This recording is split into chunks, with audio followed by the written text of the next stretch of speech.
Okay. Actually, you were so polite earlier after the UDI spoke. You didn't comment on that. I think I thought I would give you a chance to comment on the speech by UDI. But let's begin with your personal story. It's already been mentioned here today. Actually, I used your case as an example. Yeah. I didn't ask you. I think I asked you before, so I'm so used to using it as an example. Because it is an example of truly how poor the asylum process sometimes can be. And what is your personal story? What would you mean? Why did you flee Gaza? To begin with the basic question. Well, the classical answer, as usual, it's because it became impossible for me to stay in Gaza. I'm a political activist in Gaza. I used to work in the Palestinian Authority, and I had and still have my relatively high position in Fatah movement. I've been jailed and tortured. I've been in jail many times because of my political active. So basically it's because of being a part of a political party who became the opposition for Hamas in Gaza. Gaza has been described as, well, just to sort of be clear, because I mentioned, and you've talked about this yourself to the media, so I hope I'm not stepping too close, but I mentioned a person who had been suspended in a chain for 21 days. Yeah. And that was you I was talking about. Gaza has been described as, by an arcade journalist, as the world's largest prison. Is it a prison that is easy to escape from? It's not easy to escape from. It took me, I tried many times, 5 or 6 times, now I don't remember exactly, but it was many times that I tried to escape from Gaza. And it's not easy because whether you want to leave Gaza from the ground or under the ground, you will have to pass Hamas checkpoints. And at the end it worked out, but in general, the situation is up and down, and it depends on the political situation, the security situation, and whether there's attacks from Israel or not. The time is changing, but the general situation is one thing, that it's difficult and it's getting worse. And like the UDI representative said that he tried to explain it, but it was a strange way from him. Because of this, I went and asked him after he finished that Hamas is controlling the situation now and they are controlling crimes and etc. in Gaza. But I asked him, or I said, okay, but it's by force. He said, yes, we know that. And they said that also you know that crimes are listed there because they are doing the crimes in the name of law. And he said, I know that. So it's strange that when he's up on the stage, he's just excusing by saying that the situation is stable somehow in Gaza, but when we have a discussion between, as usual, with any of the representative for the government, he will come and tell about how crisis is the situation and blah blah blah.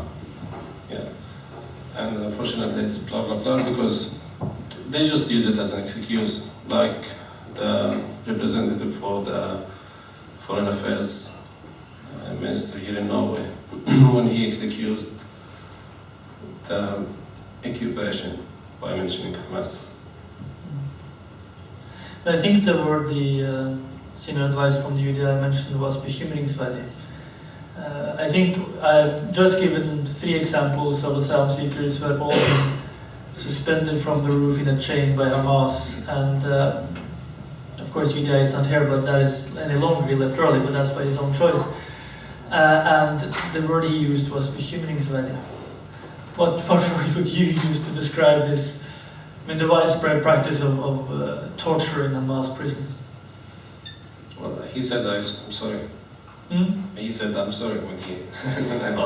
yeah. My point would be that... I'm sorry for that. But I'm sorry that I'm interrupting you, but... I mean, there's a difference between what they are claiming in the media or in public and what they are discussing personally with people. And when I discussed this issue with him, he gave a completely different idea about what he was telling here. So it's really strange, and I don't understand why and how can they introduce this kind of system. Because it was, honestly, he told many lies. As example that, oh, no family from Gaza got rejected. This is not true. There's families here living in Norway and still living in Norway with 2 negative answers, and they are from Gaza. I even heard a family with handicapped children from Gaza had been rejected. But because my point would be, I think that if you got 2 different versions, you get one version from the podium and one on the floor afterwards. The version from the podium is the one you would find in the decisions, isn't it? In the decisions, the use of torture to control Gaza is bekymringsverdig, but in some way acceptable as a basis for rejection. That's not really a question. I think that's a good one to answer this, because it's extremely frustrated what he was telling and the way that he was just explaining it for the audience and trying to convince people that the system is just working and it's good, like anyone from the government would tell. It's a good system and it's working well and that's it. And all the asylum seekers are just liars. It was interesting how he said that he had been surprised himself when he found out the negative statistics. Only 22% of Palestinian asylum seekers have been granted any kind of residence permit. So going down from almost 100% to 22%. But sort of back to your own story as well. You said that you sort of managed to escape. You said it worked out. Worked out. I think you were shot at one point in time trying to escape, weren't you? Yeah. But you survived. Should I explain in detail? Yeah, only. Well, yeah, I got shot once, but it went well because it was in the arm. It wasn't too dangerous, but I arrived to Norway with stitches on my body, and I removed it personally because in Ternum, the nurse in Ternum was. She was afraid or scared from touching it, so I just removed it because it took a while and I just removed it personally. But this meant nothing here, in the system, because... That you'd been shot trying to escape from Gaza, the fact that you had been shot, that you came with a bullet wound, you're saying meant nothing to the system? No, not at all. And it's even, I guess, that it's not mentioned at all in the answer. Yeah, no, it's not mentioned at all in one word. How was your experience of the meeting with the UDI? You had an interview there, which I used as an example several times. Well, it started to be friendly because we were discussing who's supposed to get in first the room, and he started giving me some information about the Norwegian culture, that who gets in first, he wins. So, yeah, it was a little bit funny in the beginning. He explained that now we will talk, even if you speak English, we have to have a translator in your mother tongue, so it will be accurate. Was it accurate? It was 4 main questions, that's it. I'm supposed to get 4 hours for the interview. Sometimes the interview will take more, so they will make a new appointment in other days. But with me it took less than 3 hours. And you seem like a person who is able to talk, so I don't think that was your fault. No, but usually I'm good in answering questions, not in telling stories. And what he wanted is just that he wanted to listen to a story, and he was in a rush. He wanted to leave as soon as possible. He said that I have 4 main questions, and he asked the 4 main questions, and there was a discussion in what I'm answering. Even some questions where he just said, okay, this is enough. We go to the next. And before the break, because there's this lunch break, before the break I was talking about something, I don't remember exactly what was it. And we said that we agreed that we will continue after the break, but when we came back, he just said, okay, there's no need, let's continue to the next question. So my experience with this, that it's completely not fair, that there's a person who will just, in a signature on a paper, will decide your future, is considering this a part of the job in working day, and that's it. It should mean more than just a job for them. And what I'm driving at is that you mentioned, of course, that you had been imprisoned by Hamas. And if that was not enough, you also said that you had suffered humiliating treatment. How did you respond to that piece of information? He just said yes. He was writing on the computer, and that's it. Did you seem interested in any, asking any follow-up questions? Not at all. So that means that, and how long after did you receive the negative decision? 6 months. 6 months. And so you received the negative decision without UDI knowing what you had actually suffered in the Hamas prison? Not at all. They just sent me a post asking for the passport. Yeah. You also, I think, met the Secretary of State, Paul Dunsett, on some occasions. What is your impression of the meeting? I mean, as the spokesperson for the Palestinian camp, what is your impression there? I mean, has he uttered anything interesting to you? Well, unfortunately, he's just managing a cold system, and he's very proud of it. And I guess that he feels that he's doing the right thing by just believing that all asylum seekers are liars. He believes in this. It was obvious. And it's just a matter of political decision for him, and he's managing. That's all. And I remember at that time that Ali Akar, a member of the camp at that time, he was arrested to be deported the next day to Lebanon. And most of the discussion was about Ali, that he's a refugee, living in a refugee camp in Lebanon.